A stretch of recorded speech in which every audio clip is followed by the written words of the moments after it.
ونعوذ بالله من شرور أنفسنا ومن سيئات أعمالنا من يهده الله فلا مضل له ومن يضلل فلا هادي له وأشهد أن لا إله إلا الله وحده لا شريك له وأشهد أن محمدا عبده ورسوله أما بعد فإن خير الحديث كتاب الله وخير الهدي هدي محمد صلى الله عليه وسلم وشر الأمور محدثاتها وكل محدثة بدعة وكل بدعة ضلالة وكل ضلالة في النار.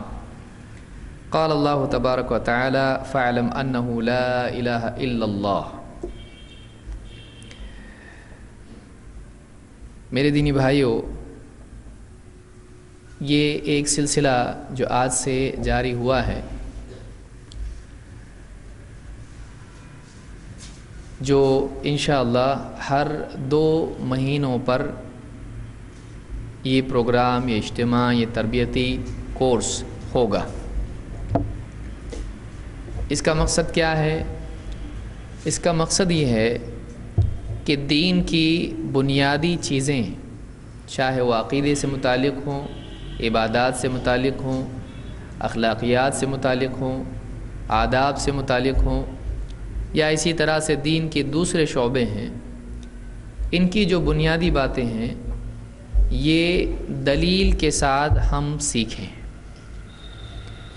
ایک ہوتا ہے ہم بیانات سنتے ہیں، بہت جذبہ دل میں پیدا ہوتا ہے، گھر پہ بیوی پوچھے کیا بولے تو یاد رہتا ہے، ایک آدھ کوئی بات یاد رہتی ہے، ٹھیک ہے، لیکن باقی باتیں بہت بڑا حصہ نکل جاتا ہے. میں سمجھتا ہوں 30% مشکل سے یاد رہتا ہے اور 70% غرق ہو جاتا ہے. دینی کورسز یا ان دروس کا مقصد یہ ہے کہ 70% سے زیادہ یاد رہے، اور بہت تھوڑا حصہ ہے جو ادھر ادھر پنکھا گیت دیکھنے میں یا گھڑی دیکھنے میں نکل گیا، وہ تو ٹھیک ہے، لیکن زیادہ سے زیادہ حصہ ہم یہاں پر سنیں دھیان کے ساتھ میں. اور دوسری چیز، آج تو پہلا دن ہے ہمارا، سمجھ لیجئے کل بھی دوسرا دن ہوگا، اس کے بعد جو کورسز ہمارے ہوں گے ان میں جو بھی عنوان ہوگا اس کے تعلق سے نوٹس بھی آپ کو دیے جائیں گے. تو چونکہ ہم آج شروع کر رہے ہیں تو ہو سکتا ہے بہت سارے علاقوں سے لوگ سوچیں گے کہ معلوم نہیں کیا ہونے والا، جیسے اجتماعات ہوتے ہوں گے، لیکن پھر جب ان تک بات پہنچے گی کہ نہیں یہ تربیتی پروگرامز ہیں اور اس میں بہت کچھ سیکھنے ہم کو ملے گا، ایک ایک بات کو سمجھایا جائے گا، تو پھر ہو سکتا ہے، بہت امید ہے کہ اگلی مرتبہ سے لوگ بہت زیادہ آئیں گے. خاص طور سے ہم لوگ خود بھی جائیں گے تو لوگوں کو سمجھا سکتے ہیں کہ واقعی کیا پروگرام میں ہونے والا ہے اور کس طرح سے ہمارا فائدہ ہوا، تو اگلی مرتبہ میں لوگ اور زیادہ اس پروگرام کو سمجھیں گے. تو اگلی مرتبہ سے انشاءاللہ جو عناوین ہوں گے ان کے نوٹس بھی آپ کو دیے جائیں گے، تاکہ جو آپ نے سنا گھر پہ جب آپ جائیں تو وہ ساری لکھی ہوئی چیزیں، دلیلیں آپ کے سامنے موجود ہوں. پھر کسی کو سمجھانے کا موقع آئے تو آپ کے پاس حدیث کا متن ہے، آیتیں ہیں، اور آپ کے پاس وہ فہم ہے جو آپ نے یہاں سمجھا، تو آپ پڑھ کے اس کو وہی بات سمجھا سکتے ہیں جو آپ نے سنی اور یاد رکھی. اس اعتبار سے علم اور پختہ ہو جائے گا. اس لیے کہ آدمی بعض اوقات بیانات بہت سنتا رہتا ہے لیکن واقعی علم اس کے پاس جمع نہیں ہوتا ہے. اس کے پاس کیفیات ہوتی ہیں لیکن معلومات نہیں ہوتی ہیں. دیکھیے 2 مصیبتیں ہیں، ایک تو یہ کہ آدمی کے پاس معلومات ہو، کیفیات نہ ہو. دوسرا یہ کہ آدمی کے پاس کیفیات ہوں، معلومات نہ ہو. واقعی صحیح چیز یہ ہے کہ آدمی کے پاس معلومات بھی ہو اور کیفیات بھی ہو. آپ یہود کو دیکھیں گے، یہود کے پاس کیا تھا؟ معلومات، لیکن دل سخت. تقوی، اللہ کی محبت، رسول کی محبت، اور اللہ پر توکل اور خشیت، انابت، اور جتنی صفات ہیں، اچھی صفات جو دل میں ہونا چاہیے، ان سے وہ محروم تھے. اسی لیے اللہ نے فرمایا ثم قست قلوبکم من بعد ذلک، پھر تمہارے دل اس کے بعد سخت ہو گئے. تو ان کے پاس معلومات تھی لیکن ان کے پاس کیا تھی؟ دلوں کی سختی. تو کبھی ایسا ہوتا ہے کہ معلومات ہوتی ہے لیکن کیفیات نہیں ہوتی ہیں. کبھی ایسا ہوتا ہے کہ کیفیات ہوتی ہیں، معلومات نہیں ہوتی ہیں. جیسے آپ دیکھیں گے نصارہ، عیسائی، اللہ کی بہت محبت، اتنی محبت، اتنا ڈر اللہ کا کہ تقویٰ کے نام پر انہوں نے اللہ کی حلال چیزوں کو بھی اپنے اوپر حرام کر لیا. نکاح چھوڑ دیا، حلال کھانے چھوڑ دیے، گھروں میں رہنا چھوڑ کے کہاں نکل گئے، گرجاؤں میں جا کے رہنے لگے، ایک دم تکلیف والی زندگی. کیوں؟ اللہ خوش ہو جائے، اللہ کی محبت میں. قرآن میں اللہ نے بھی سورہ الحدید میں اس کا ذکر کیا ہے، وَرَهْبَانِيَّةً ابْتَدَعُوهَا، انہوں نے رہبانیت اپنی طرف سے ایجاد کر لی. کیوں؟ اللہ کو خوش کرنے کے لیے. تو کیفیت ہے، طلب ہے اللہ کی چاہت ہے، ہم کو اللہ چاہیے، اللہ کی محبت ہے، اللہ کا ڈر ہے، لیکن علم صحیح نہیں، معلومات صحیح نہیں. تو انہوں نے کیا کیا؟ بدعت نکالی. اسی لیے کہا، اللہ نے کہا ابتدعوها، انہوں نے اپنی طرف سے بدعت ایجاد کر لی. رہبانیت کا لفظ کہاں سے بنا ہے؟ راہبہ سے. راہب، راہبہ کا مطلب ہوتا ہے ڈرنا، اللہ سے ڈرنے والے ہیں، راہب اس کو کہتے ہیں.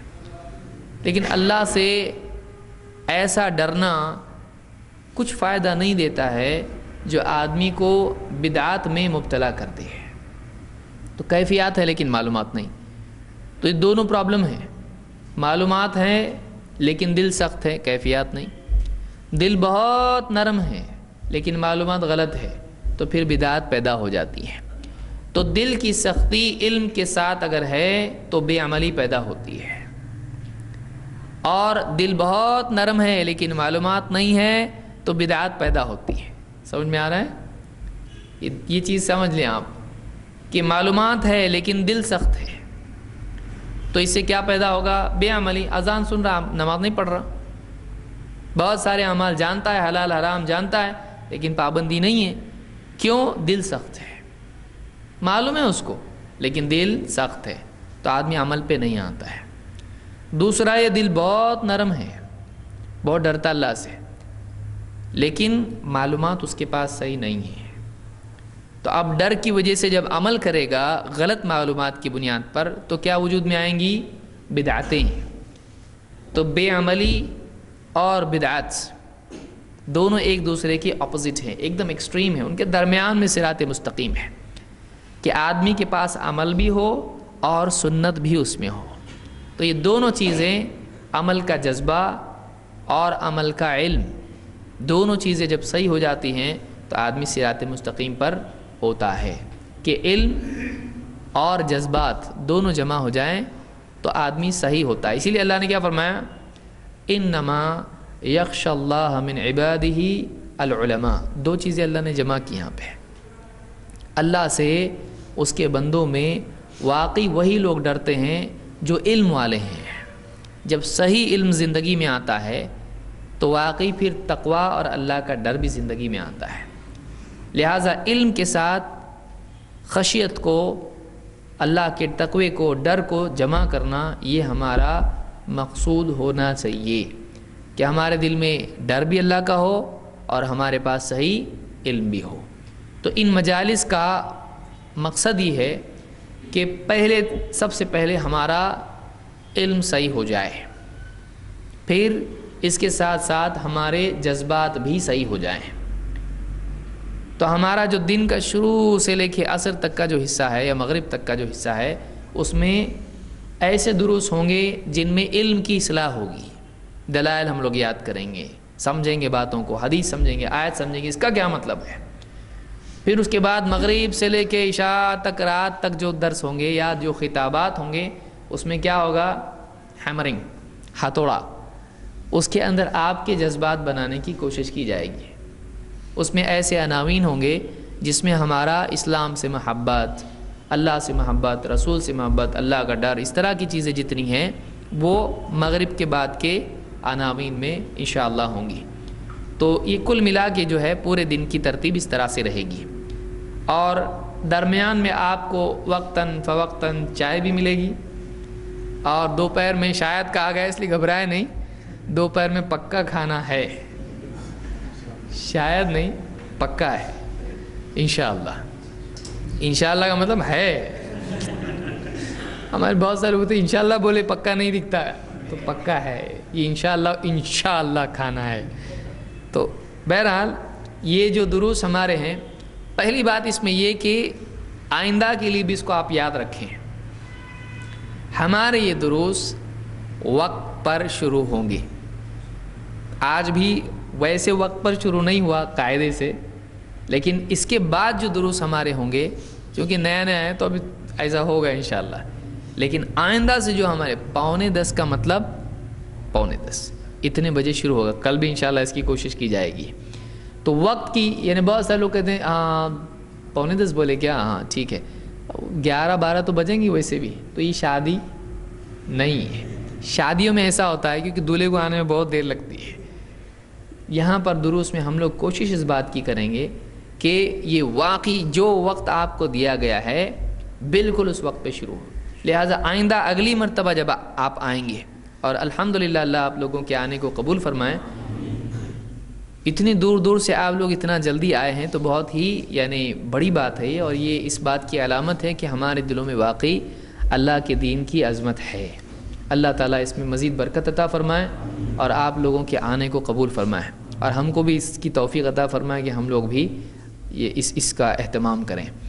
تو بہرحال یہ کل ملا کے بات ہوئی۔ کل بھی اسی طرح سے پروگرام ہوگا، آپ کو دوپہر تک یہاں رہنا ہے، ظہر تک، ظہر کی نماز پڑھ کے آپ یہیں کھانے سے فارغ ہوں گے۔ اس کے بعد آپ جائیں گے یہاں سے آگے اگلے مرحلے میں پوار وسطی میں، وہاں پہ پروگرام ہوگا۔ عصر کے بعد مسجد کے اندر، مغرب بعد گراؤنڈ پہ پروگرام ہوگا، اور پھر وہاں سے رات میں آپ لوگ یہاں آئیں گے واپس۔ کوشش کریں گے گاڑیاں وغیرہ جو بھی ہیں کچھ انتظام ہو، نہیں ہوا تو کچھ نہ کچھ تو ہوگا انشاءاللہ۔ یہاں آپ پہنچیں گے اور یہاں پر کھانے کا انتظام ہوگا، وہاں نہیں، وہاں آپ ڈھونڈیں گے کہاں ہے کھانا، وہاں ملنے والا نہیں ہے۔ کھانا کدھر ہے؟ ادھر ہے۔ تو کھانے کا انتظام یہاں اس لیے کیا گیا ہے، اگر وہاں ہو تو آپ کو نہیں ملے گا، کیونکہ وہاں پبلک اتنی ہوگی کہ آپ لوگوں کے لیے چلنا پھرنا بھی مشکل ہو جائے گا۔ تو یہاں آپ آئیں گے، کیونکہ باہر سے جو بھی مہمان آنے والے ہیں ان کے لیے کھانے کا انتظام یہاں کیا گیا ہے۔ یہاں آپ کھائیں گے، پھر اس کے بعد 2 آپشن آپ کے پاس ہیں، یا تو آپ رات میں یہیں قیام کریں، یا پھر آپ یہاں سے ایروڑا چلیں۔ تو 2 میں سے آپ جیسا بھی مناسب سمجھیں، آپ رکیں یہاں پہ یا وہاں چلیں۔ یہاں رکتے ہیں تو صبح آپ یہاں پر فجر کی نماز پڑھیں گے، اس کے بعد ناشتہ کریں گے ہلکا پھلکا، اور اس کے بعد آپ اقصی مسجد پہنچیں گے۔ اگر آپ ڈائریکٹلی رات میں یہاں سے چلے جاتے وہاں پر تو گھبرائے نہیں، وہاں پہ بھی ناشتہ ہے۔ تو اس طرح سے ترتیب بنی ہے، یہ اس لیے بتا رہا ہوں کہ یہ ہمیشہ کے لیے انشاءاللہ ایسا رہے گا۔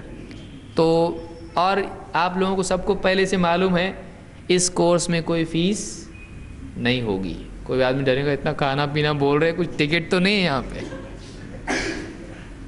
تو ٹکٹ وکٹ کچھ ہے یہاں پہ نہیں ہے۔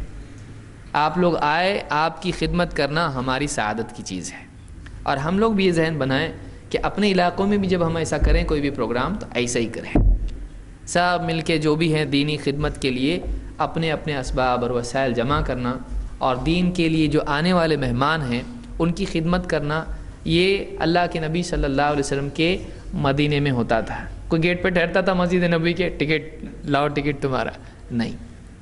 تو یہی طریقہ ہمارا سارے علاقوں میں ہونا چاہیے۔ اللہ ہم سب کو اس بات کی توفیق عطا فرمائے۔ آپ لوگ کئی علاقوں سے آئے ہو، کوئی شولہ پور سے آئے، کوئی اورنگ آباد سے، بمبئی سے، یہاں سے، سب طرف سے آئے ہیں، تو اس بات کو ذہن میں بٹھائیں کہ اللہ کے دین کے لیے ہم کو جب بھی خرچ کرنا پڑے، چاہے وہ جانے کے اعتبار سے ہو یا لوگ آنے والے ہوں ان کی خدمت کے اعتبار سے ہو، ہم لوگ سب مل کے اس کو کرنا چاہیے۔ اس طرح کے پروگرام آج جیسے پونا میں ہو رہا ہے، ہو سکتا ہے کسی اور علاقے میں ہو، تو ہم لوگ سب مل کے وہاں پر جائیں، بشرطے کہ وہ صحیح منہج والوں کا پروگرام ہو۔ یہ بھی ضروری ہے۔ چلو چلو چلو وہاں پروگرام ہو رہا، کس کا ہو رہا معلوم نہیں، چلو دین کا پروگرام ہو رہا، کبھی نہیں جانا ہے سر۔ اور 40 اور 4 اور 3 تو وہاں تو بھول کے بھی نہیں جانا۔ تو صحیح یہ بھی بہت ضروری ہے، اس کو بھی یاد رکھیں کہ ہم بعض اوقات جذبات میں بہہ جاتے ہیں، اور بولے اللہ کی تو بات ہو رہی نا، علم تو شیطان سے بھی لے سکتے ہیں۔ ارے شیطان سے لے سکتے، کون بولا آپ کو؟ اللہ نے قرآن میں فرمایا ان الشیطان لکم عدو فاتخذوہ عدوا، یہ نہیں کہ شیطان کو استاد بنائے آدمی. ہاں اگر شیطان بھی سچ بات بولے تو جھوٹ نہیں بولیں گے نا, اس کو ہم کیا بولیں گے, جھوٹ بولیں گے. اگر وہ صحیح بات بول رہا ہے تو بولیں گے صحیح ہے. لیکن کسی کے ایک صحیح بات بولنے سے اس کو استاد بناتے کیا آپ؟ نہیں بناتے آپ. دونوں میں فرق یاد رکھیں ہمیشہ. کسی کو استاد بنانا اور کسی کی بات صحیح ہے تو صحیح بولنا, دونوں میں زمین آسمان کا فرق ہے. لہٰذا بہت سارے لوگ کہتے ہیں کہ وہ لوگ اگر 10 بات غلط ہے تو 10 بات صحیح بھی تو ہے ان کی, چلو جائیں گے ادھر, ہم صحیح سے ہی لیں گے, غلط غلط چھوڑیں گے. آپ اتنے بڑے عالم ہوتے تو آپ کو وہاں جانے کی ضرورت کیا ہے پھر؟ جب اتنا آپ کے پاس پاور ہے, صحیح صحیح غلط غلط کر سکتے ہیں آپ, تو آپ کو جانے کی ضرورت نہیں, آپ کا ہی بیان رکھتے نا ہم لوگ. انسان دھوکہ کھا جاتا ہے. لہذا صحیح علم ضروری ہے, صرف علم نہیں بلکہ کون سا علم؟ صحیح علم ضروری ہے. اس لیے آج علم کے نام پہ لوگوں نے بہت ساری چیزیں چلا رکھی ہیں. کوئی فضائل کے نام پر غلط غلط واقعات اور غلط غلط عقائد کی چیزیں بیان کر رہا ہے, قرآن و سنت سے ہٹی ہوئی باتیں بیان کر رہا ہے. لوگ سن رہے ہیں, رو رہے ہیں, جھوم رہے ہیں اور ایک دم دل نرم ہو جا رہا ہے. ٹھیک ہے, اس سے وہ فائدہ ہو رہا ہے, لیکن غلط چیز سے بھی فائدہ ہو سکتا ہے, لیکن اس سے وہ چیز صحیح نہیں ہوتی ہے. آپ دیکھیے شیعوں کا, آپ نے دیکھا ہوگا, نہیں دیکھا ہے تو مت دیکھیے. اگر آپ نے دیکھا ہے, جب محرم کا مہینہ آتا ہے اہل بیت کا تذکرہ کر کے ایسا روتے ہیں وہ لوگ کہ ان کو ہم بھی دیکھیں گے تو روئیں گے, ان کو دیکھ کے ہم لوگ روئیں گے, اتنا روتے ہیں. کیوں؟ کس کی محبت میں؟ اہل بیت کی محبت میں. اہل بیت کی محبت اچھی چیز ہے نا؟ ہاں ہے, ان سے محبت کرنا چاہیے. اہل بیت کون؟ نبی صلی اللہ علیہ وسلم کا گھرانہ, آپ کے اہل بیت. کیا ان سے محبت نہیں ہونا چاہیے؟ ہونا چاہیے. ان کو کوئی تکلیف پہنچتی تو ہم کو دکھ ہونا چاہیے. اپنی اولاد کو تکلیف پہنچی, رشتہ داروں کو تکلیف پہنچی تو ہم کو تکلیف ہوتی ہے. اہل بیت اللہ کے رسول صلی اللہ علیہ وسلم کے گھر والے, ان کو اگر تکلیف ہوتی ہے تو ہم کو بھی تکلیف ہونا چاہیے. لیکن جھوٹی جھوٹی باتیں بولتے ہیں وہ لوگ اور صحابہ پہ طعن کرتے ہیں, لیکن اہل بیت کی محبت ان کے دلوں میں ہے, تو اس وجہ سے وہ صحیح ہو گئے نہیں. تو جذبات بعض اوقات دل میں غلط بات سے بھی پیدا ہوتے ہیں, لیکن اس سے وہ چیز صحیح ہوتی نہیں. بہت سارے لوگوں کو آپ نے دیکھا ہوگا, فلمیں دیکھ رہے ہیں اور رو رہے ہیں, اس کے دکھ میں یہ بھی شریک ہو رہا ہے. ارے وہ ناٹک ہے, وہ تو فلم ہے, وہ ہے نا. خاص طور سے عورتیں بہت روتی ایک دم, اس کو بولیں کیا ہے تو بولے چپ, تو چپ. ان کو رونا آتا. کتنے ہم لوگ بچپن میں دیکھے ہیں, سب معلوم ہے. عورتیں روتی, غم کا کچھ ہو فلم میں, اس کو خود کو معلوم ہے یہ نقلی ہے نا, لیکن نقلی کا بھی اثر ہوتا ہے, اس کو یاد رکھیے. تو جھوٹ کا بھی دل پہ اثر ہوتا ہے, لیکن اثر ہو رہا اس لیے وہ حق ہوا نہیں, وہ باطل ہے, وہ فلم ہے. اس میں جو کام کرے سب ڈاکو ہیں وہ لوگ, لیکن وہ ایسا نیک بن کے پیش ہو رہا, دکھی کہ اس کو دکھ ہو رہا اس کا. تو یہ یاد رکھیے کہ دل پر اثر ہونے سے کوئی چیز حق ہوتی نہیں. اس لیے کبھی اس دھوکے میں نہیں آنا, ارے وہاں گئے تو بہت دل کو اچھا لگتا, گمراہ ہو جائے گا. دل کے اثرات ہدایت کی دلیل نہیں ہے. ہدایت ہے, حق ہے, چاہے کڑوا ہو. حدیث میں کیا ہے؟ حق بات بول, چاہے وہ کڑوی ہو, کڑوی لگتی تو بھی بول. معلوم ہے کہ حق کڑوا بھی ہوتا ہے, ایک دم میٹھا میٹھا لگ رہا, اچھا ٹھنڈا ٹھنڈا لگ رہا ہے, ایسا نہیں. حق کڑوا بھی ہوتا ہے, تکلیف ہوتی ہے اس سے. لہٰذا اس بات کو ہمیشہ یاد رکھیں کہ ایسی مجالس میں جانے سے بچیں جہاں قرآن و سنت سے ہٹ کے بات ہوتی ہے, چاہے اس سے کتنا بھی اثر کیوں نہ ہو, چاہے اس سے کتنا ہی فائدہ کیوں نہ دکھائی دیتا ہو. کتنے لوگ درگاہوں پہ جاتے, درگاہ پہ جا کے مسلمان بھی ہو جاتے, تو اب کیا بولیں گے؟ درگاہ سے ہدایت ملی نا, تو پھر درگاہ پہ جانا کیا ہوا؟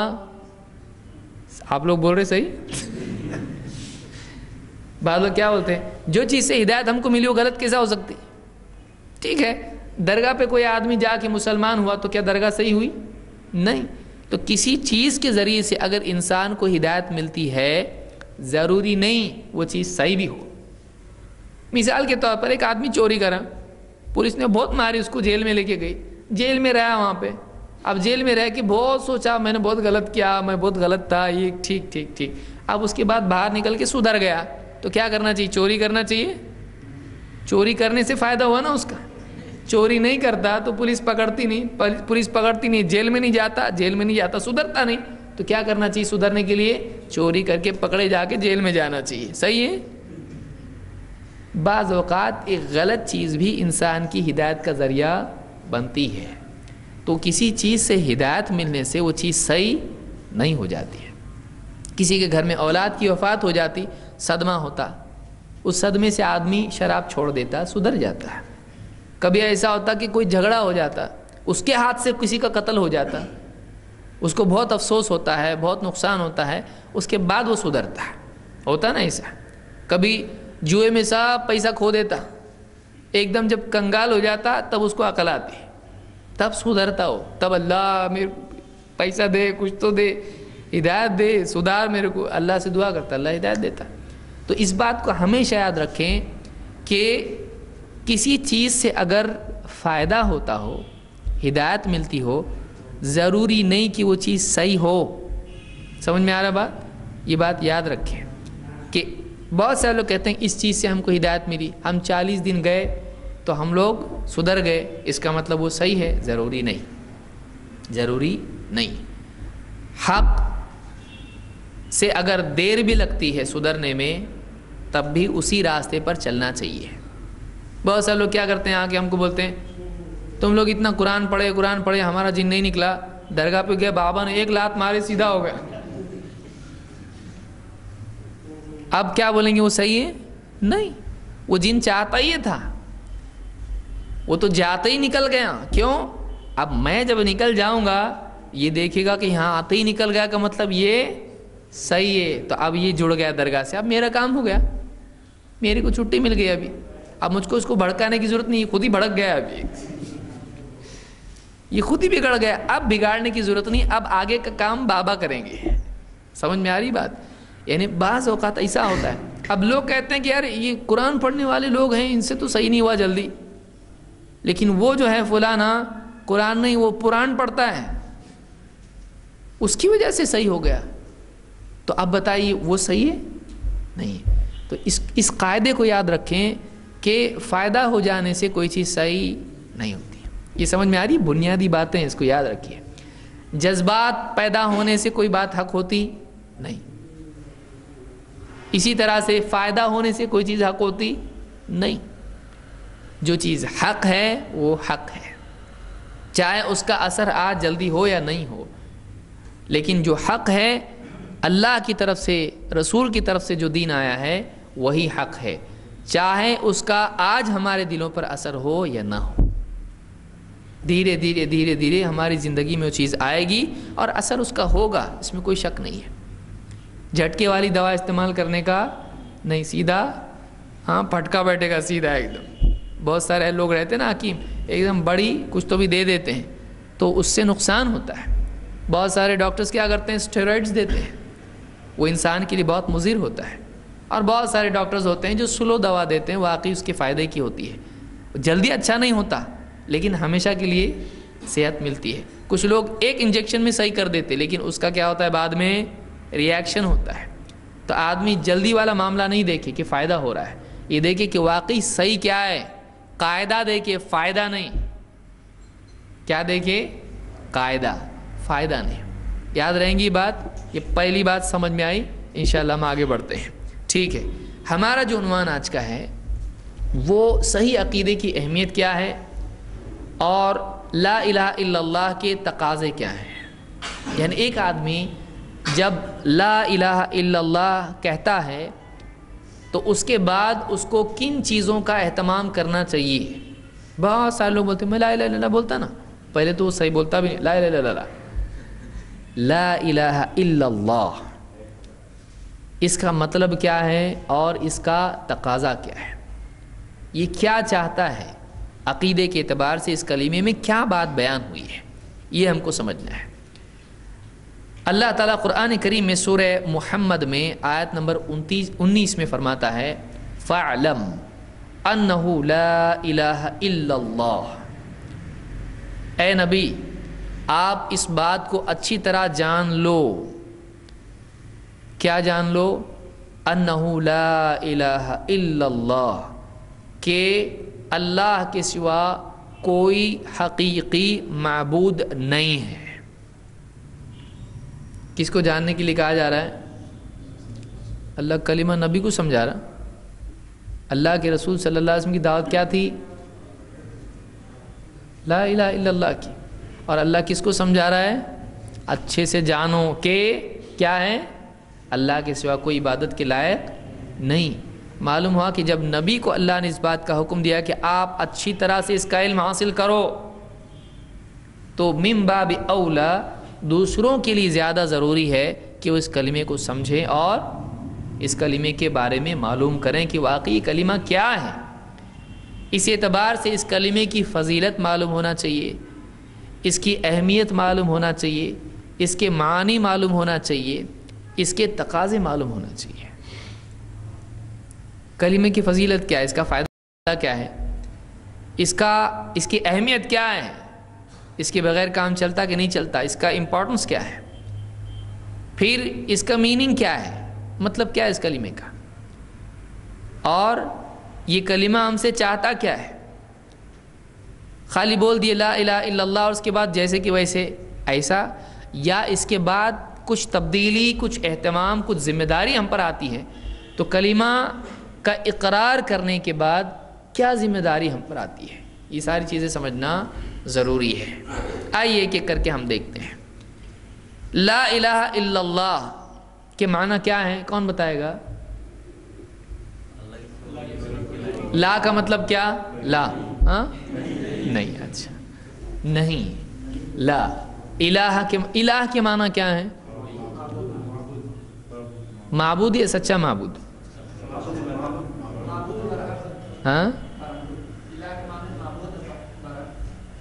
معبود برحق یا معبود؟ سوچیے پھر ایک بار. معبود نا؟ کیا معبود برحق؟ صرف معبود یا معبود برحق؟ معبود برحق. اچھا، قرآن کریم میں دوسرے معبود جن کی لوگ عبادت کرتے ہیں ان کے لیے کیا لفظ آیا ہے؟ لو کان فیہما آلہۃ الا اللہ لفسدتا. اگر آسمانوں اور زمین میں کئی معبود برحق یا معبود ہوتے تو ان میں کیا آ جاتا؟ فساد. معبود کے معنی ہوتے ہیں جس کی عبادت کی جائے. سچا ہے کہ جھوٹا بات کی بات ہے، لیکن معبود کے معنی کیا آتے ہیں؟ جس کی عبادت کی جائے. مقتول کس کو کہتے ہیں؟ مقتول جس کا قتل ہوا. تو قتل کا عمل جس کے ساتھ ہو اس کو کیا کہتے ہیں؟ مقتول. تو معبود لفظ کس سے بنا ہے؟ عبادت سے. عبادہ سے معبود بنے گا. تو عبادت کا عمل جس کے ساتھ ہو اس کو کیا کہتے ہیں؟ معبود. اب اگر کوئی آدمی پتھر کی عبادت کرتا ہے تو وہ پتھر اس کا کیا ہوا؟ وہ اس کا معبود ہوا. لیکن حقیقتاً وہ معبود ہے؟ نہیں ہے. دونوں میں فرق ہے. اس نے اس کو اپنا معبود بنایا لیکن واقعی وہ معبود بننے لائق نہیں ہے. یعنی اسی لیے ہم کہتے ہیں حقیقی معبود کون ہے؟ اللہ ہے. اور سارے معبود جتنے بھی وہ کیا ہیں؟ جھوٹے معبود ہیں، سچے معبود نہیں ہے. تو ہم اس کو معبود لفظ استعمال کر رہے کہ نہیں کر رہے؟ اللہ کے سوا جتنے معبود ہیں وہ کیا ہیں؟ سچے کے جھوٹے؟ تو اگر معبود کے معنی حقیقی معبود ہوتا تو کیسا بولنا پڑے گا؟ اللہ کے سوا جتنے بھی حقیقی معبود ہیں وہ سب جھوٹے ہیں. ارے ایسا کیسا ہوتا؟ تو معبود کے معنی وہ ہوتے ہیں کہ جس کی عبادت کی جائے، لیکن ایک ہی ہے جو سچا معبود ہے اور باقی سارے معبود کیا ہیں؟ جھوٹے معبود، یعنی معبود بننے لائق نہیں ہے. تو یہ مطلب اس کا ہے لا الہ الا اللہ، اللہ کے سوا کوئی حقیقی معبود نہیں ہے. یہ نہیں بولتے ہم لوگ اللہ کے سوا کوئی معبود ہے ہی نہیں، یہ نہیں بولتے ہم. کیونکہ اللہ کے سوا لوگوں نے معبود بنا رکھے ہیں، لیکن وہ سارے معبود کیا ہیں؟ کیونکہ اللہ نے قرآن میں کیا فرمایا؟ انکم وما تعبدون من دون اللہ حسب جہنم، تم اور جن کی تم عبادت کرتے ہو، یعنی تمہارے کون؟ معبود، سب کے سب جہنم کا ایندھن ہے، جہنم کا فیول ہے، جہنم ان سے بھڑکے گی، جہنم ان کو ڈالا جائے گا۔ تو یہ اور ان کے کون؟ معبود، تو وہ جھوٹے معبود ہیں، سچے معبود نہیں ہیں، جتنے بت ہیں وہ جھوٹے معبود ہیں۔ اللہ کے نبی، اس کی فضیلت ہم دیکھتے ہیں، لا الہ الا اللہ کے اقرار کی فضیلت کیا ہے۔ اللہ کے نبی صلی اللہ علیہ وسلم فرماتے ہیں اسعد الناس بشفاعتی یوم القیامہ، میری شفاعت کا قیامت کے دن سب سے زیادہ حقدار کون ہے؟ من قال لا الہ الا اللہ خالصا من قلبہ، جو دل کے اخلاص کے ساتھ لا الہ الا اللہ کا اقرار کرے، سچے دل سے کہے، اخلاص سے، دکھاوے کے لیے نہیں، جان بچانے کے لیے یا لوگوں میں عزت پانے کے لیے، عہدہ پانے کے لیے، یا کسی عورت سے نکاح کرنے کے لیے۔ ایسا بھی ہوتا نا، پیار محبت میں اسلام بھی آ جاتا، تو واقعی یہ اسلام اللہ کے ہاں مقبول نہیں، جو صرف دکھاوے کا ہو اور کسی مفاد کے لیے ہو، کسی مفاد کے لیے ہو، یہ نہیں۔ ہاں ٹھیک ہے، کسی کو کسی لڑکی سے نکاح کرنا ہو اور اس کی وجہ سے اسلام بھی محبوب ہو جائے، یہ اور بات ہے کہ ٹھیک ہے اسلام حق ہے، میں مانتا ہوں، سمجھاؤ مجھ کو، میں مانتا ہوں، لیکن خالص غرض نکاح ہو، اسلام سے کوئی مطلب نہ ہو، نام کا ہو، وہ مقبول نہیں ہے۔ جب تک کہ دل کے اخلاص کے ساتھ اسلام نہیں ہے وہ مقبول ہوگا نہیں۔ اسی لیے اسلام میں زبردستی کر کے بھی فائدہ نہیں، کیونکہ اسلام میں آنا اخلاص کے ساتھ ہونا چاہیے، اللہ کی رضا کے لیے، آخرت کی نجات کے لیے ہونا چاہیے، کسی دنیا فائدہ کے لیے نہیں۔ تو حدیث میں بات ملتی ہے کہ نبی کریم صلی اللہ علیہ وسلم کی شفاعت کا سب سے زیادہ حقدار وہ ہوگا جو دل کے اخلاص کے ساتھ لا الہ الا اللہ کا اقرار کرے۔ گیا ہے، یہ بخاری کی حدیث ہے اور کتاب العلم حدیث نمبر 99 ہے، 99 آپ کو یاد رہ سکتا ہے۔ آگے بڑھیے، اللہ کے رسول صلی اللہ علیہ وسلم فرماتے ہیں فَإِنَّ اللَّهَ قَدْ حَرَّمَ عَلَى النَّارِ مَنْ قَالَ لَا إِلَهَ إِلَّا اللَّهِ يَبْتَغِي بِذَلِكَ وَجْهَ اللَّهِ، یہ بخاری اور مسلم میں حدیث موجود ہے۔ کیا اللہ تعالیٰ نے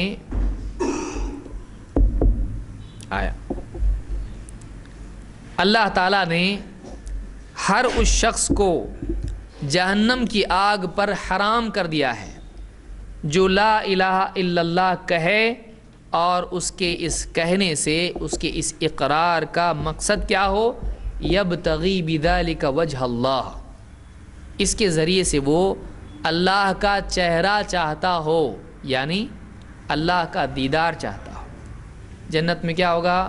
ایمان والوں کو اللہ کا دیدار نصیب ہوگا، اللہ کو دیکھنا نصیب ہوگا۔ تو جو اللہ کی خاطر لا الہ الا اللہ کہے، اس کی فضیلت کیا ہے؟ جہنم پر اللہ اس کو حرام کر دے گا، مطلب وہ جہنم میں نہیں جائے گا۔ تو یہ دوسری حدیث ہوئی۔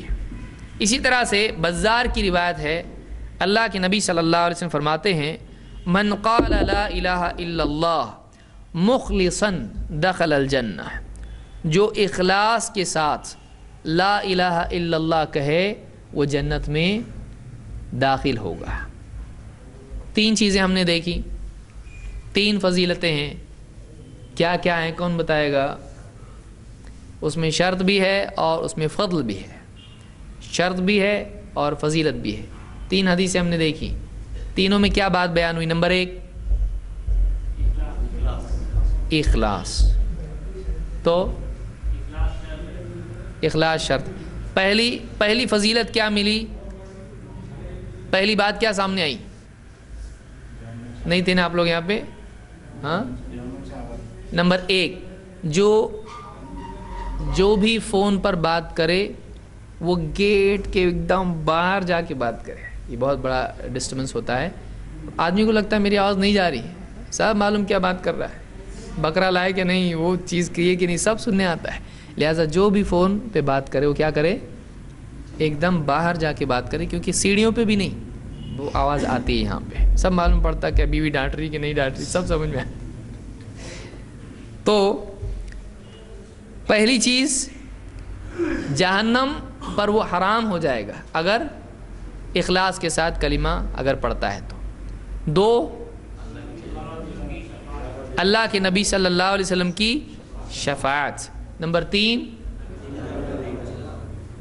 وہ تو اللہ کے دیدار کی خاطر پڑھ رہا ہے، وہ شرط ہوئی، مقصود اس کا اللہ ہے، فضیلت جنت میں جائے گا، نبی صلی اللہ علیہ وسلم کی شفاعت نصیب ہوگی. 1 پہلی حدیث. 2 جہنم پر حرام. 3 جنت میں داخلہ. ترتیب سمجھ میں آ رہی ہے؟ قیامت کے دن نبی صلی اللہ علیہ وسلم کی سفارش نصیب ہوگی، اخلاص کے ساتھ کلمہ پڑھا. 2 جہنم سے محفوظ رہے گا. 3 جنت میں جائے گا. تو قیامت میں، حشر میں، پھر جہنم سے، پھر جنت میں، یہ 3 چیزیں یاد رکھنے کی ہے. اخلاص کے ساتھ کلمے کے اقرار کی یہ فضیلت ہے. ٹھیک ہے، آگے بڑھتے ہیں. اب آئیے ہم دیکھتے ہیں کہ لا الہ الا اللہ کا اقرار کرنے کے بعد کیا ضروری ہو جاتا ہے. یہ بہت ضروری ہے کہ واقعی مطلب اس کا تقاضا کیا ہے. جب کہا جائے کہ فلاں کا تقاضا یہ ہے، جیسے ہم کہیں کہ کوئی آدمی اگر کہیں کمپنی میں جاب کرتا ہے، وہاں پہ اس نے اپنے آپ کا، جس کو ایڈمیشن بولیں گے، یا وہاں پہ گیا ہے کام کے لیے، فارم بھر کے شریک شامل ہو گیا کمپنی میں. اب وہاں پہ اس کو کام کرنا پڑے گا اگر تنخواہ چاہیے تو. یا جیسے نکاح کرتا ہے آدمی تو کیا بولتا، بہت خوشی خوشی کیا بولتا، الحمدللہ قبول کیا میں نے، گیا کام سے. مظلوم فیڈریشن میں داخل ہو جاتا ہو. اب قبول بولنے کے بعد میں بول سکتا بس قبول تو اور کیا ہے، نہیں کا کچھ بھی نہیں ہے، ایسا بول سکتا ہے؟ نہیں. اس کے بعد اس پر بیوی کا خرچ ہوتا کہ نہیں؟ کیا بول سکتا تیرے باپ کی ذمہ داری ہے؟ بول سکتا نہیں. اب وہ بولے گی باپ کی نہیں، آپ کی ذمہ داری ہے. اب کیا ہو گیا، ذمہ داری پہلے ماں باپ پر تھی، اب ذمہ داری بیوی کی کس پر آ گئی؟ شوہر کے اوپر آ گئی. تو کچھ چینج ہوتا ہے. قبول بولنے کے بعد نکاح میں بھی کچھ چیزیں اس پر کیا ہو جاتی ہیں، عائد ہو جاتی ہیں، اس کی رسپانسبلٹیز بڑھ جاتی ہیں. تو صرف قبول جملہ نہیں ہے، اس کے بعد ذمہ داریاں اپنے آپ اس پر آ جاتی ہیں. بچہ اسکول میں گیا، ایڈمیشن لیا اور اسکول نہیں جا رہا، پڑھ رہا نہیں، ہوم ورک نہیں کر رہا، یونیفارم نہیں پہن رہا، اسکول سے کیا کر دیں گے اس کو، گھر پہ جاؤ آپ. ماں باپ بولیں گے یار ایڈمیشن لیے نا، تو بولیں گے ایڈمیشن لیے آپ نے، لیکن ایڈمیشن فارم پڑے گا، آپ نے ٹائم پہ آنا پڑے گا، یونیفارم پہننا پڑے گا، اور ایگزام دینا پڑے گا، پڑھائی کرنی پڑے گی، ہوم ورک کرنا پڑے گا، ٹیچر کی بات ماننی پڑے گی، اور پڑھائی کے دوران آپ میدان میں گھوم نہیں سکتے ہیلی کاپٹر کی طرح. آواز کم کر، تھوڑا کم کر دو آواز. تو اور کم. ایڈمیشن اسکول میں لینے کے بعد میں بچے کے اوپر اور ماں باپ پر بھی، آج کل تو ماں باپ پہ بچے سے زیادہ ذمہ داریاں ہو جاتی ہیں. ہر مہینے میٹنگ میں آنا پڑے گا، اور اتنا فیس دینی پڑے گی، اتنا یہ کرنا پڑے گا، آپ کو بھی پڑھا لکھا ہونا پڑے گا. جیک اینڈ جل ماں باپ کو بھی یاد رہتا پورا، بلکہ بچے سے اچھا ماں باپ پڑھتے ہیں. تو ماں باپ پہ ذمہ داری آ گئی، بچے پہ ذمہ داری آ گئی. تو صرف ایڈمیشن فارم بھر دیا میں نے کافی ہو گیا بول سکتا کوئی نہیں، بلکہ اس کے بعد وہ ساری چیزیں اس کو کرنی پڑیں گی جو اس کا تقاضا ہے.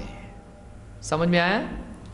تو جیسے ایک چیز کے کئی تقاضے ہوتے ہیں، تو لا الہ الا اللہ کا کوئی تقاضا نہیں ہے. پڑھ لیا میں نے، ہو گیا کام میرا، چھٹی، اب جنت بک ہو گئی، نہیں. یہ پڑھنے کے بعد کیا کیا کرنا ضروری ہے، یہ ہم کو دیکھنا ضروری ہے. آئیے دیکھتے ہیں وہ کیا کیا چیزیں. نمبر 1، 5 چیزیں ہم دیکھیں گے. نمبر 1، لا الہ الا اللہ کا تقاضا یہ ہے کہ آدمی اللہ کے سوا باقی تمام معبودوں کا انکار کرے. یہ پہلا تقاضا. کیونکہ کلمہ شروع کیسا ہوتا؟ لا. لا کے معنی کیا ہے؟ لا نہیں. یہ عربی والا لا ہے، اردو والا نہیں ہے. یہ ہوٹل میں بیٹھ کے لا. لا کا مطلب کیا ہے؟ نو، نہیں. لا الہ الا اللہ، کوئی معبود برحق نہیں سوائے اللہ کے. تو کلمے میں دو ٹکڑے ہیں، ایک انکار والا، ایک اقرار والا، ایک نو والا، ایک یس والا، ایک نہیں والا، ایک ہاں والا. نہیں کس کے لیے ہے؟ دیکھیے معبود کا ایک مقام ہے، وہ مقام سب سے چھین کے کس کو دینا؟ اللہ کو. سب کو وہاں سے ہٹانا اور اللہ کو مقام دینا، اس کا نام توحید ہے. تو کلمہ ہم سے یہ چاہتا ہے، لا الہ الا اللہ ہم سے یہ چاہتا ہے کہ ہم سارے لوگوں سے، چاہے وہ انبیاء ہوں، اولیاء ہوں، چاہے وہ سورج چاند ستارے ہوں، پیڑ پودے ہوں، چاہے اپنا نفس ہو، سب لوگ سب کے لیے اس مقام کا انکار کریں. کوئی بھی معبود بننے لائق نہیں ہے سوائے اللہ کے. تو اس کا تقاضا یہ ہے، لا الہ الا اللہ کے اقرار کا تقاضا یہ ہے کہ آدمی معبود کا مقام سب سے چھین کے کس کو دے؟ سب کی نفی کر کے کس کے لیے اقرار کریں؟ تو پہلا چیز یہ ہے کہ اللہ کے سوا باقی تمام کا انکار کرے معبود ہونے کی حیثیت سے. انکار کرے کا مطلب کیا یہ بھی سمجھ لیجئے. جیسے کیا عیسائی حضرات عیسیٰ علیہ السلام کی عبادت کرتے کہ نہیں؟ کرتے ہیں، کرتے ہیں. عیسیٰ بلکہ ان کی والدہ حضرت مریم کی بھی عبادت کرتے وہ لوگ. وہ بھی ایسی ٹھہری ہے، یہ بھی ان کے سامنے ایسا ٹھہرتے. وہ بھی پریئر کرتے، میری مدر میری. تو اس دعا مانگتے ہیں حضرت مریم سے. کیتھلکس میں عام طور سے ہوتا ہے. تو اب کیا عیسیٰ علیہ السلام کا انکار کرنا ہے؟ انکار تو ہے نا. اللہ کے سوا باقی جتنے ان کا کیا کرنا ہے؟ انکار. تو عیسیٰ علیہ السلام کا بھی کیا کرنے کا ہے نا؟ نہیں. ہاں. تو عیسیٰ علیہ السلام کا اقرار کرنا ہے یا انکار؟ اقرار بھی کرنا ہے اور انکار بھی کرنا ہے. یہ کیسا اقرار بھی کرنا، انکار بھی کیسا؟ ہاں، معبود کے اعتبار سے انکار، لیکن رسول ہونے کے اعتبار سے اقرار. سمجھ میں آئی بات؟ کہ اللہ کے سوا جتنے بھی ہیں ان کے معبود ہونے کا انکار کیا جائے اور ایک اللہ کے معبود ہونے کا اقرار کیا جائے. سمجھ میں آیا؟ تو لا الہ الا اللہ کا پہلا تقاضا یہ ہے کہ ہم اللہ کے سوا باقی سارے معبود جو بنائے ہوئے ہیں، حقیقی معبود نہیں ہیں، ان کے معبود ہونے کا کیا کریں؟ اقرار کے انکار؟ انکار. قرآن کریم میں اللہ نے کیا فرمایا؟ دیکھیے یہ آیت قرآن میں اللہ تعالیٰ فرماتا ہے سورہ البقرہ آیت نمبر 256، فَمَن يَكْفُرْ بِالطَّاغُوتِ وَيُؤْمِن بِاللَّهِ فَقَدِ اسْتَمْسَكَ بِالْعُرْوَةِ الْوُثْقَى لَا انفصام لَهَا. تو جو کوئی طاغوت سے کفر کرے، طاغوت کا انکار کرے اور اللہ پر ایمان لائے، اس نے ایک مضبوط کڑا تھام لیا ہے جو کبھی ٹوٹنے والا نہیں. دو کام کرے. کیا کرے؟ یکفر بالطاغوت، طاغوت کا انکار کرے، کفر کرے، اور اللہ کا اقرار کرے، اللہ پر ایمان لائے. تو کفر اور ایمان دونوں ضروری ہے کہ نہیں؟ کفر کرنا چاہیے نا؟ نہیں. اللہ نے کہا نا کفر کرو. کیا کہا اللہ نے؟ فَمَن یکفر. یکفر کیا ہے؟ کفر کرنا.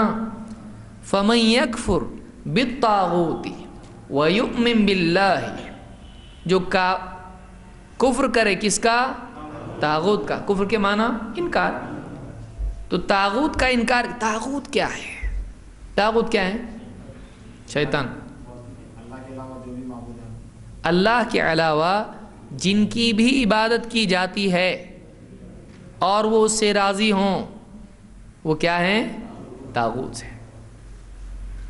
اللہ کے علاوہ جن کی بھی عبادت کی جاتی ہے اور وہ اس سے راضی ہوں، وہ کیا ہیں؟ طاغوت ہیں۔ اور بھی تفصیل علماء نے ذکر کی ہے، طاغوت عبادت میں بھی ہوتا ہے، اطاعت میں بھی ہوتا ہے اور اتباع میں بھی ہوتا ہے۔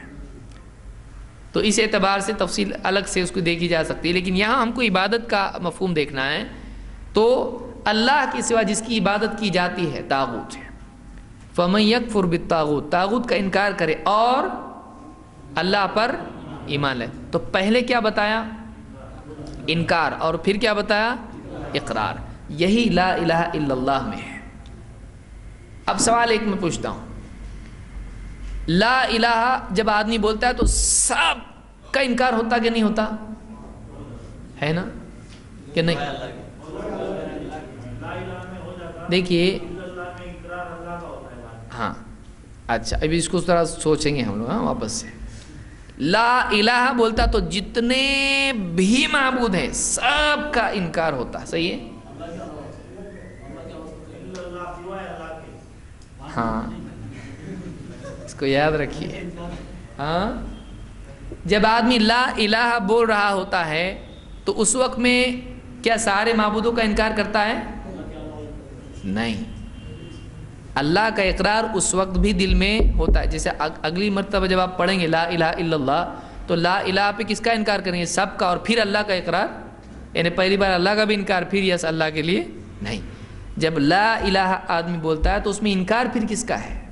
جھوٹے معبودوں کا ہے۔ اللہ کا انکار اس وقت بھی نہیں ہے۔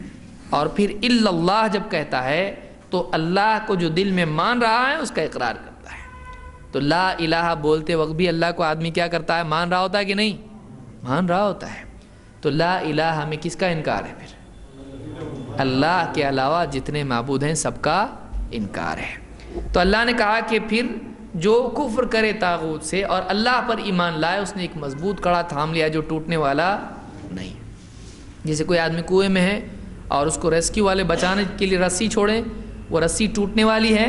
نہیں، چھوٹ سکتی ہے لیکن ٹوٹ سکتی نہیں۔ ہاں، یہ چھوڑ دیا تو گیا واپس کنویں میں، کمزوری اس کی طرف سے آئے گی لیکن رسی ٹوٹنے والی نہیں، اوپر تک آیا اور ٹوٹ گئی پھر واپس نیچے، ایسا ہونے والا نہیں ہے۔ وہ رسی بہت مضبوط ہے لیکن اس کے ہاتھ سے وہ چھوٹ سکتی ہے اگر اس نے مضبوطی سے اس کو نہیں پکڑا تو۔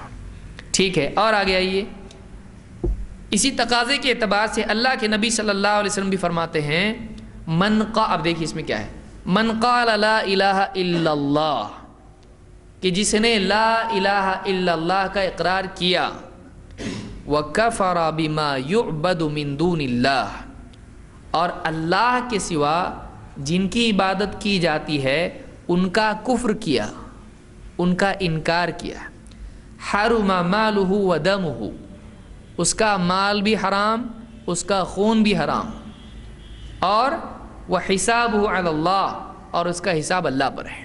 اس کو امام مسلم نے روایت کیا ہے کتاب الایمان میں۔ جس نے کیا کہا؟ لا الہ الا اللہ، اور کیا کیا اس کے بعد؟ اس کے ساتھ شرک کیا، اللہ کے سوا جن کی عبادت ہوتی ہے ان سب کا کیا کیا؟ انکار کیا۔ تو اس کی فضیلت کیا ہے؟ اس کا مال بھی حرام، اس کا خون بھی حرام۔ تو مطلب اس کا مال کھا نہیں سکتے، حرام ہو گیا اب، اور اس کا خون لے بھی نہیں سکتے بلڈ ڈونیشن میں، وہ بھی حرام ہو گیا، صحیح ہے؟ اس کا مال اور خون حرام کا مطلب کیا؟ بولے تیرا مال حرام، میں نے حدیث میں پڑھا ہوں، صحیح مسلم کی صحیح حدیث ہے، کلمہ پڑھتا تو تیرا مال حرام ہو گیا۔ اب ان کو یہ کیا ہے، کلمہ پڑھ کے مال حرام؟ کیسے حرام ہو گیا؟ ناحق، یعنی اس کا حرام مال حرام ہو گیا، اس کا جو حرام مال ہے وہی حرام ہوگا نا، کلمہ پڑھنے کے بعد ہوگا کہ پہلے سے حرام ہو؟ کیا مطلب ہے اس کا؟ ہاں، جزیہ لینا حرام ہو جائے گا اس سے۔ جزیہ حلال ہے کہ حرام ہے؟ حلال ہے۔ زبردستی یعنی غیر مسلموں سے زبردستی کر سکتے ہیں. ہاں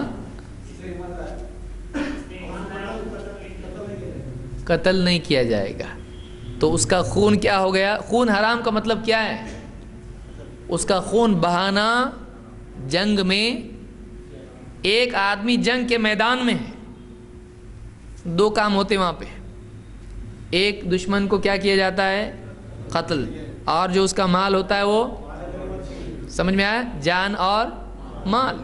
تو جنگ جب ہوتی ہے تو دشمن کو قتل کیا جاتا ہے اور اس کا مال کیا بنتا؟ مال غنیمت.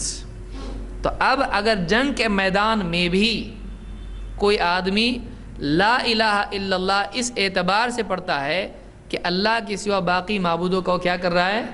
انکار, تو اب اس میدان میں بھی اس کو نہ قتل کیا جا سکتا ہے نہ اس کا مال مال غنیمت بنایا جا سکتا ہے. سمجھ میں آئی بات؟ اس کو قتل کرنا بھی حرام, اس کا مال چھیننا بھی حرام. یہ اس اعتبار سے بیان کیا گیا ہے. تو اس حدیث سے بات معلوم ہوتی ہے کہ جو لا الہ الا اللہ کا اقرار کرے, لیکن آپ دیکھیے خالی اتنا بھی تو بول سکتے تھے, جو لا الہ الا اللہ کہے اس کی جان اور اس کا مال حرام. اس میں اور ایڈیشن کیوں ہیں؟ وَكَفَرَ بِمَا يُعْبَدُ مِن دُونِ اللَّهِ, اور اللہ کے سوا جن کی عبادت کی جاتی ہے ان کا کیا کرے؟ انکار.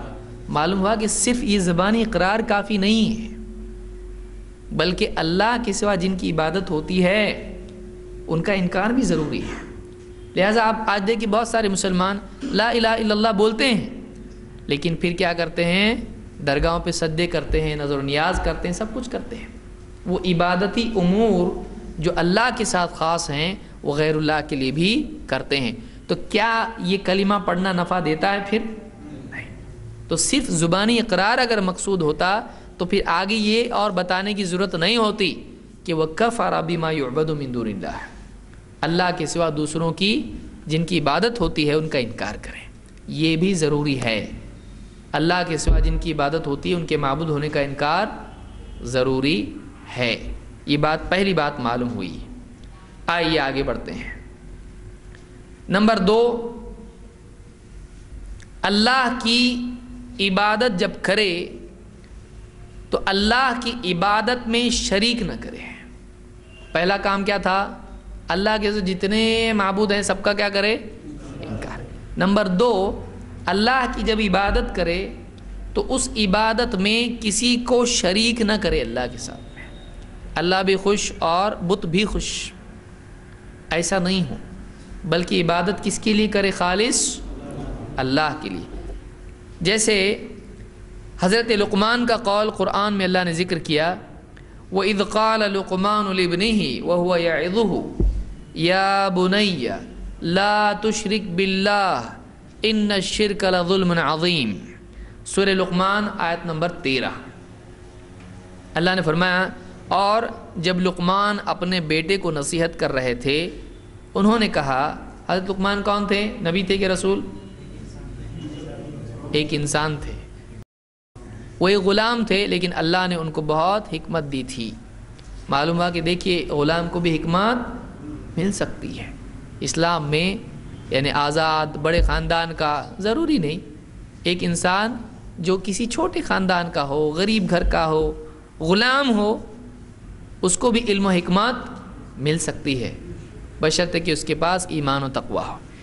تو اللہ نے فرمایا کہ لقمان اپنے بیٹے کو نصیحت کر رہے تھے اور کہا نصیحت میں, اے میرے بیٹے, یا بنی لا تشرک باللہ, اللہ کے ساتھ شرک مت کرنا, اللہ کے ساتھ شرک مت کرنا. کیوں؟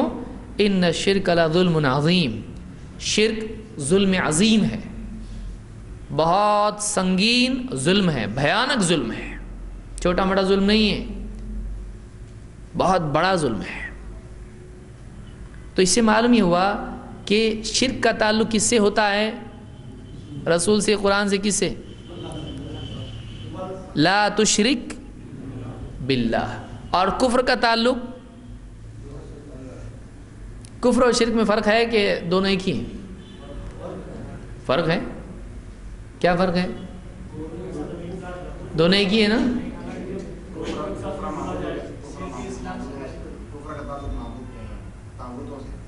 کفر کا تعلق طاغوت سے ہے اور شرک کا تعلق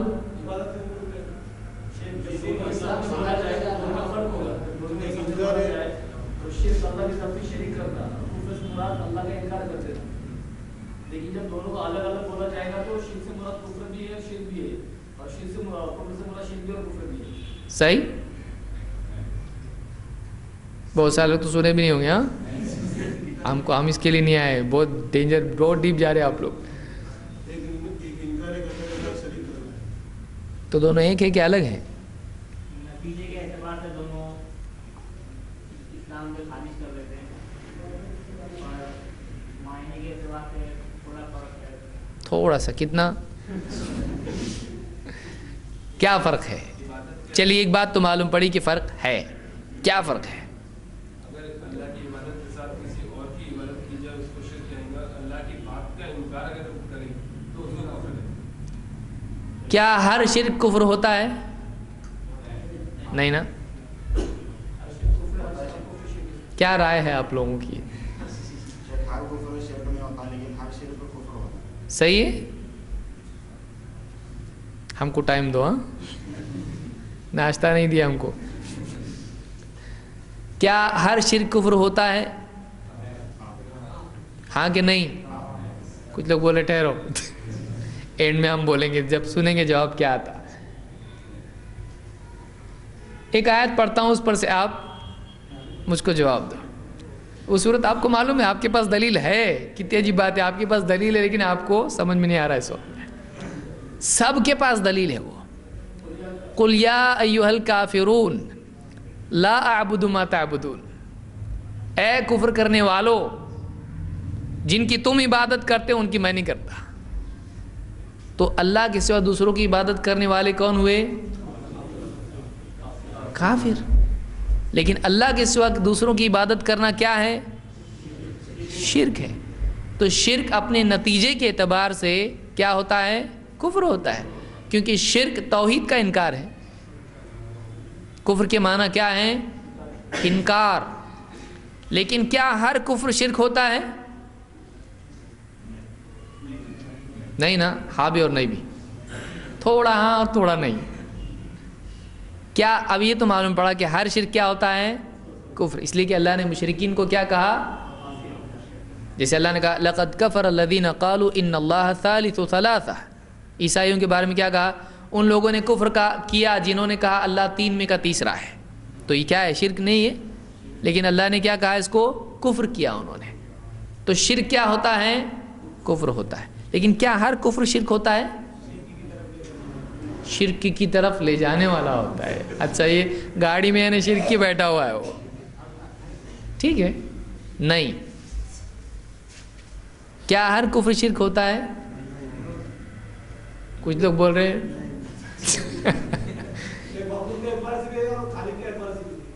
دیکھیے قرآن کریم میں سمجھیے اس کو، شرک جب بھی ذکر آیا ہے وہ اللہ کے ساتھ جڑتا ہے.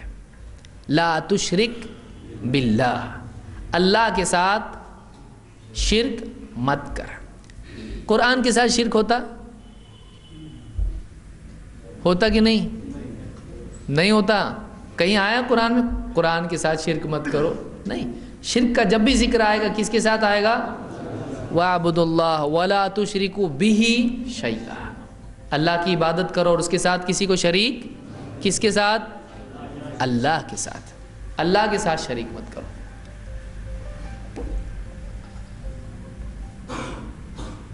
تو شرک اللہ کے ساتھ ہوتا ہے. لیکن کفر رسول کا بھی ہو سکتا ہے. رسول کا انکار کر دیا، کسی ایک آیت کا انکار کر دیا، یہ کیا شرک ہے کہ کفر ہے؟ تو اب سمجھ میں آپ کا شرک نہیں ہے، کفر ہے، یعنی فرق ہے. تو انکار کفر ہوتا ہے لیکن ایسوسیٹ کرنا، شریک کرنا شرک ہوتا ہے. تو انکار کو کیا کہیں گے؟ آخرت کا انکار شرک ہے. کیا ہے؟ تو انکار کفر ہوتا ہے. اور کفر کا تعلق ایمان کے کسی بھی رکن سے ہو سکتا ہے. اللہ کا انکار، فرشتوں کا انکار، رسولوں کا، کتابوں کا، آخرت کے دن کا، تقدیر کا انکار، کفر. لیکن شرک کس سے جڑتا ہے؟ صرف اللہ سے جڑتا ہے. سمجھ میں آیا؟ آخرت کے ساتھ شرک کرتا یہ آدمی، بولتا کوئی تو شرک کا تعلق آخرت سے نہیں ہوتا ہے. یہ قرآن کے ساتھ شرک کرتا ہے نہیں, یہ فرشتوں کے ساتھ شرک کرتا ہے نہیں, شرک کا تعلق کس سے ہوگا؟ اللہ سے. سمجھا؟ تو لقمان نے اپنے بیٹے سے کہا یا بنی لا تشرک باللہ ان الشرک لظلم عظیم. شرک بہت بھاری ظلم ہے. شرک ظلم کیوں ہے؟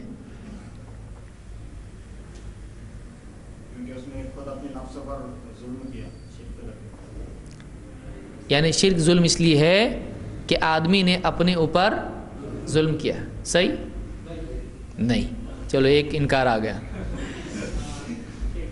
ہاں ظلم اس لیے ہے کہ تم نے اللہ تعالیٰ جو حقیقی معبود ہے اس کی جگہ کسی اور کو دے دی. تو تم نے جو ظلم کا ڈیفینیشن یہ ہوتا ہے کہ کسی چیز کو اس کی حقیقی جگہ سے اٹھا کے کہیں اور رکھ دینا. تو تم نے شرک میں اللہ تعالیٰ کی جو معبود برحق ہے اس کی جگہ کسی اور معبود کو دے دی, تو اس لیے وہ ظلم ہے. اس کو آسان کون کرے گا؟ انصاف نہ کر رہا ہے, ظلم کر رہا ہے, مطلب انصاف نہیں کر رہا ہے, اور عبادت کے لائق صرف اللہ ہے اور وہ اس چیز کو نہیں مانتا ہے, تو اس کا مطلب وہ ظلم کر رہا ہے. مثال کے طور پر علماء ایک مثال دیتے ہیں کہ اگر کوئی جوتے کو جو ہے اپنے پاؤں سے اٹھا کر سر پر رکھ دے تو یہ جو ہے جوتے کے ساتھ ظلم ہو گیا. اس کو تو عزت بڑھ گئی. جوتا خوش ہوگا کہ ناراض ہوگا بھائی؟ دیکھو واہ کیا بات ہے, سر پہ جوتا تو خوش ہوگا. ظلم روئے گا کیا میرے ساتھ ظلم کیا, وہ تو اتنا خوش ہوگا. اس کی شادی کے دن بھی خوش نہیں تھا, اتنا خوش ہوگا وہ. ہاں چلو یہ الٹا ہو رہا. اب یہ بتائیے ظلم بولتے کس کو ہیں؟ ناحق انصاف کرنا. یہ کون سا انصاف ہے ناحق انصاف؟ ہاں جس کا حق اس کو نہیں دینا. جیسے آدمی اس کو جائیداد میں حصہ نہیں ملا تو کیا بولتا؟ ظلم ہوا میرے ساتھ بہت. تو یعنی کیا مطلب؟ میرا جو حصہ تھا وہ مجھ کو نہیں ملا. تو جس کا جو حق ہے اس کو نہیں دینا وہ کیا ہے؟ ظلم ہے. تو یہاں اللہ کے ساتھ ظلم ہے شرک نہیں نا, اپنے ساتھ ظلم ہے. کیا اپنے ساتھ؟ کیوں؟ اب کس کا حق کیا ہو رہا؟ اپنا حق کیا ہے اس میں پھر؟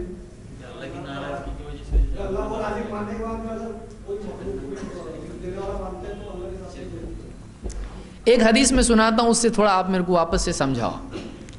اللہ کے نبی صلی اللہ علیہ وسلم حضرت معاذ کے ساتھ سوار تھے. آپ نے کہا اے معاذ جانتا ہے اللہ کا بندوں پر کیا حق ہے اور بندوں کا اللہ پر کیا حق ہے؟ کہا کہ اللہ اور اس کا رسول بہتر جانتے ہیں. آپ نے کیا کہا جواب میں؟ اللہ کا حق بندوں پر یہ ہے کہ بندے اللہ کی عبادت کریں اور اس کے ساتھ کسی کو شریک نہ کریں. یہ کیا ہے؟ اللہ کا. اب اگر شرک کر رہا ہے تو کس کا حق ضائع کر رہا ہے؟ تو کس کے معاملے میں ظلم ہوا؟ سمجھ میں آیا؟ تو شرک کس کے ساتھ ظلم ہے؟ اللہ کے ساتھ ظلم ہے, اللہ کے معاملے میں ظلم ہے. اسی لیے شرک کے بارے میں یہ نہیں کہا صرف ظلم ہے, کیا کہا؟ ان الشرک لظلم عظیم وهو العلی العظیم. اللہ عظمت والا ہے. اب چھوٹے کے ساتھ ظلم چھوٹا ظلم, بڑے کے ساتھ ظلم, تو اللہ کے معاملے میں ظلم بہت سنگین ظلم ہے, کیونکہ اللہ کا حق ہے کہ اللہ کی عبادت کی جائے. اب عبادت اللہ کے ساتھ کسی اور کے لیے کرے تو اللہ کا حق کس کو دیا؟ غیر کو. تو وہ کس کے معاملے میں ظلم ہوا؟ تو شرک اللہ کے ساتھ ظلم ہے, اس لیے اتنا بہت ڈینجر ہے وہ, اس لیے اللہ اس کو معاف نہیں کرے گا. اللہ اس کو معاف نہیں کرے گا, اس لیے کہ وہ چھوٹا موٹا گناہ نہیں ہے, وہ اللہ کے خلاف بغاوت ہے. تو شرک کے بارے میں بات معلوم ہوئی. تو شرک نہیں کرنا, لا الہ الا اللہ کے تقاضوں میں سے پہلا تو یہ کہ اللہ کے سوا جتنے معبود ہیں ان کے معبود ہونے کا کیا کرے؟ انکار. دو, اپنی عملی زندگی میں کبھی اللہ کی عبادت میں شرک نہ کرے. یہ دوسری چیز سمجھی؟ چلیے آگے بڑھتے ہیں, اور بھی دلائل ہیں لیکن یہ کافی ہے. نمبر 3, اللہ کی عبادت اللہ کے لیے کرے. دیکھیے ایک صورت یہ ہے کہ ایک آدمی درگاہ پہ سجدہ نہیں کرے، ٹھیک ہے، یہ بچ گیا شرک سے۔ ایک آدمی درگاہ پہ جا کے سجدے کر رہا، ان سے دعائیں کر رہا، تو کیا کر رہا اللہ کے ساتھ؟ کیوں؟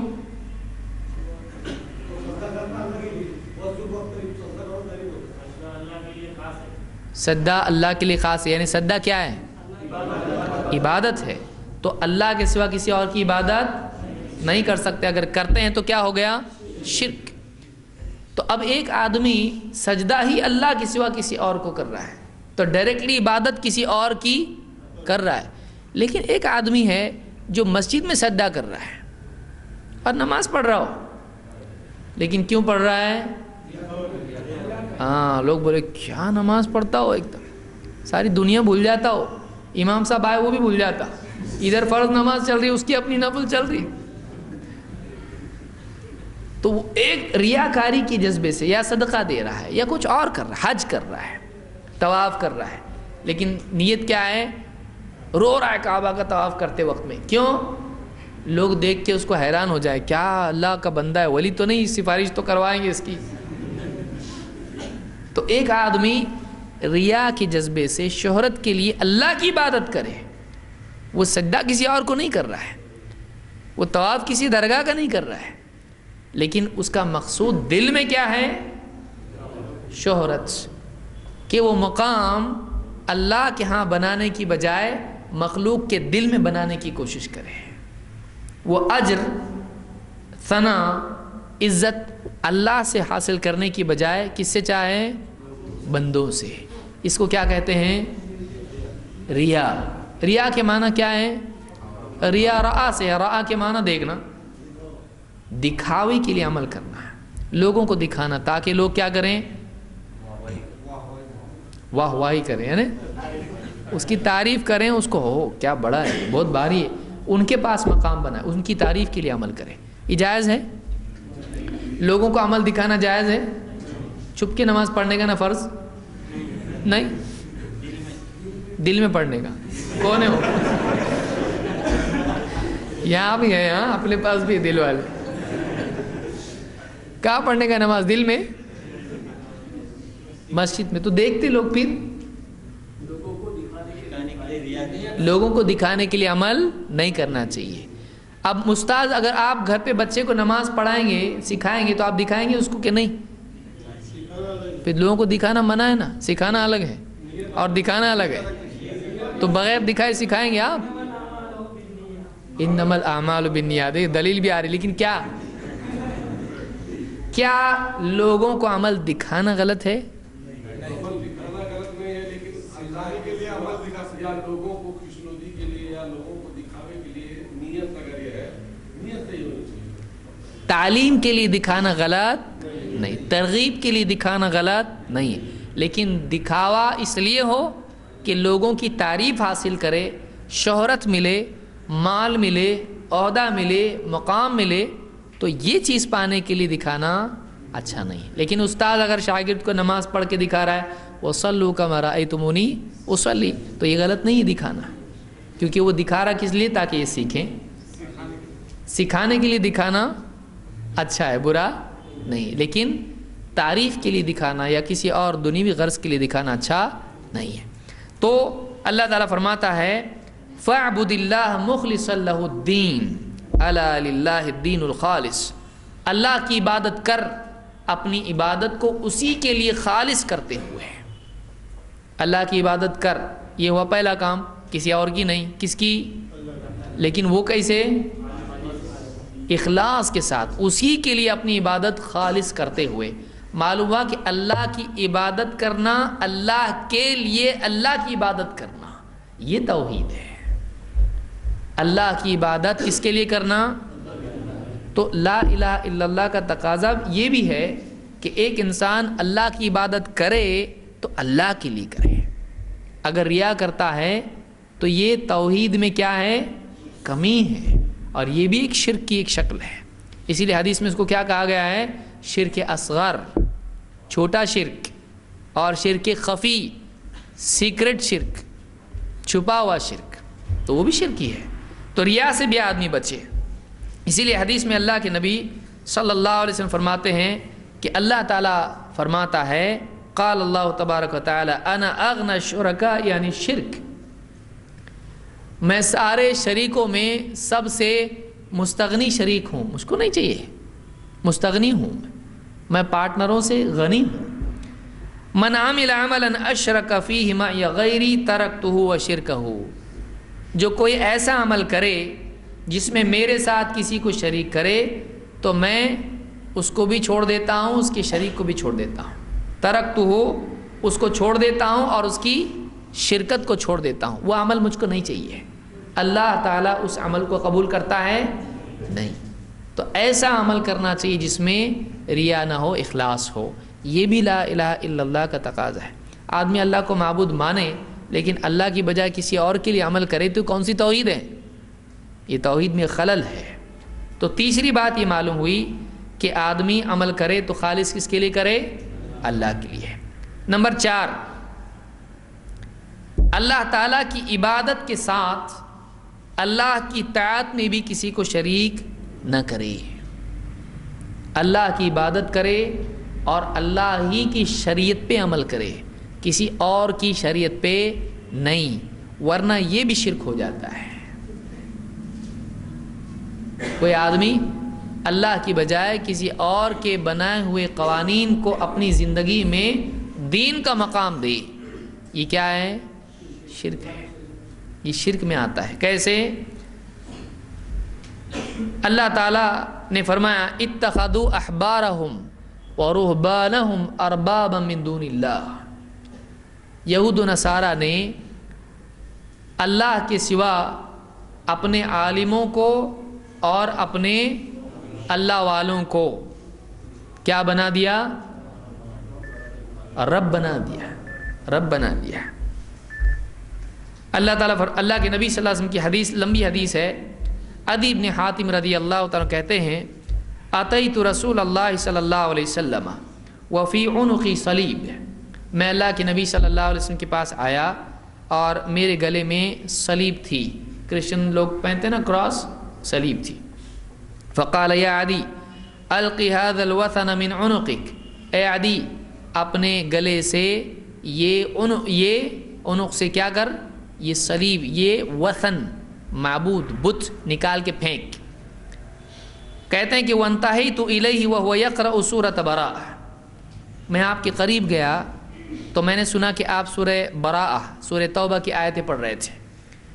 حتی اتی علی ہذہ الآیہ، یہاں تک کہ پڑھتے پڑھتے وہ آپ صلی اللہ علیہ وسلم اس آیت پر پہنچے، اتخذوا احبارہم ورہبانہم اربابا من دون اللہ، ان لوگوں نے، یہود و نصارہ نے اپنے احبار اور رہبان کو، عالموں کو اور درویشوں کو، عابدوں کو اللہ کے سوا اپنا رب بنا لیا۔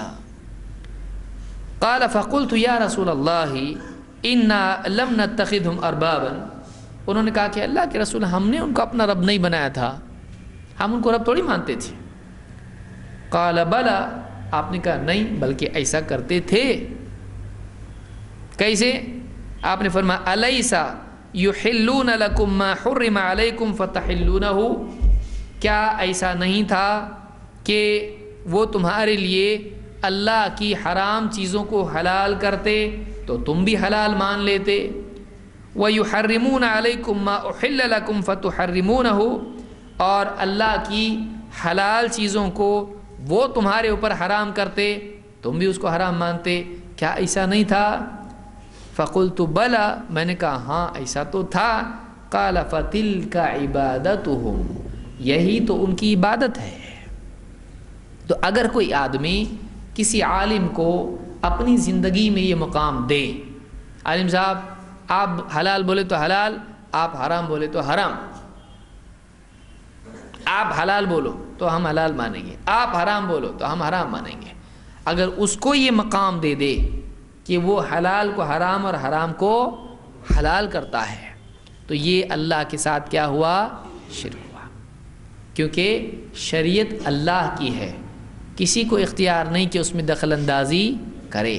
اللہ کی حلال کو کوئی حرام نہیں کر سکتا اور اللہ کے حرام کو کوئی حلال نہیں کر سکتا۔ اب آپ ان لوگوں کے حال پہ غور کریں جو کہتے ہیں رفع الیدین سنت ہے لیکن ہم حنفی ہیں اس لیے ہم رفع الیدین نہیں کر سکتے. ہمارے لیے کیا ہو گیا؟ وہ تو سنت ہے لیکن کیا ہو گیا؟ حرام. تو حلال کو حرام نہیں کر سکتے، سنت کو حرام کر سکتے. آپ سوچئے زیادہ سخت ہے یہ تو، کیونکہ حلال پہ ثواب نہیں ہوتا ہے لیکن سنت پہ ثواب ہوتا ہے. تو یہ شرک کی قسموں میں سے ہے. اگر کوئی آدمی عالم کو یہ اختیار دیتا ہے تو یہ کیا ہے؟ شرک ہے. اللہ ہم سب کی حفاظت فرمائے. اس کو امام ترمذی اور امام البیہقی نے روایت کیا، اور یہ جو روایت ہے یہ جامع بیان العلم میں ابن عبد البر نے ذکر کی ہے، اور یہ صحیح روایت ہے، حسن درجے کی روایت ہے. نمبر 5 آخری چیز،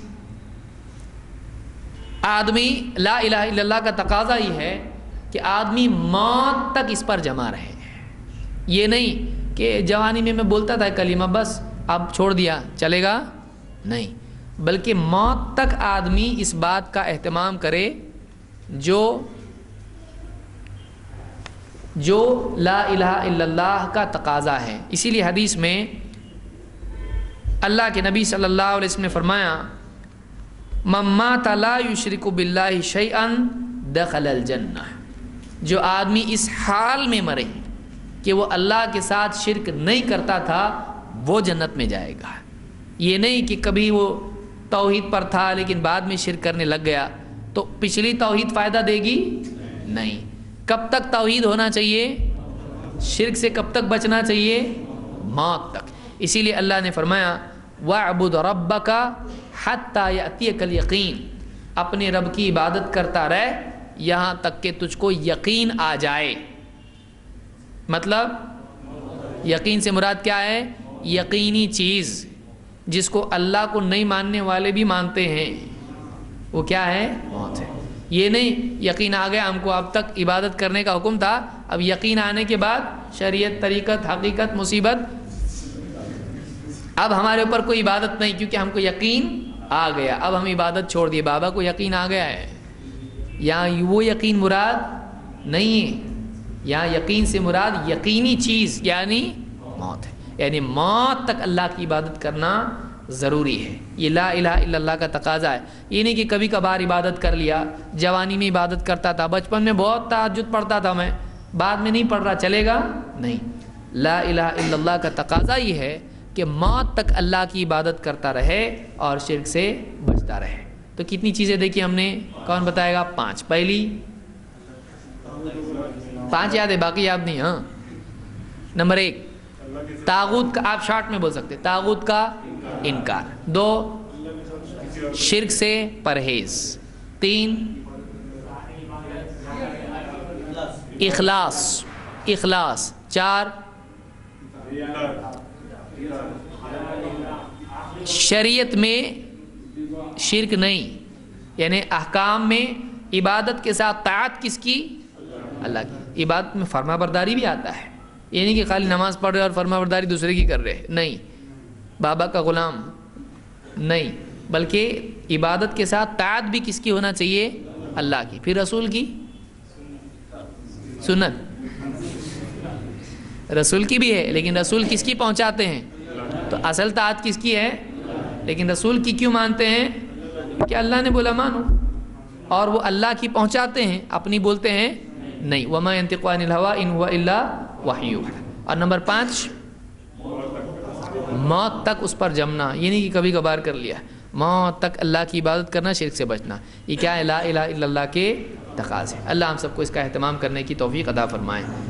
چائے کا وقفہ ہو گیا ہے، چائے پی لیں، اور جلدی سے جتنا جلدی ہوتا ہے 11:30 بجے اگلا ہمارا سیشن یا درس شروع ہو جائے گا. اس لیے یہاں وہاں جا کے بیڑی تمباکو بالکل نہیں، آج بھی نہیں اور کبھی بھی نہیں.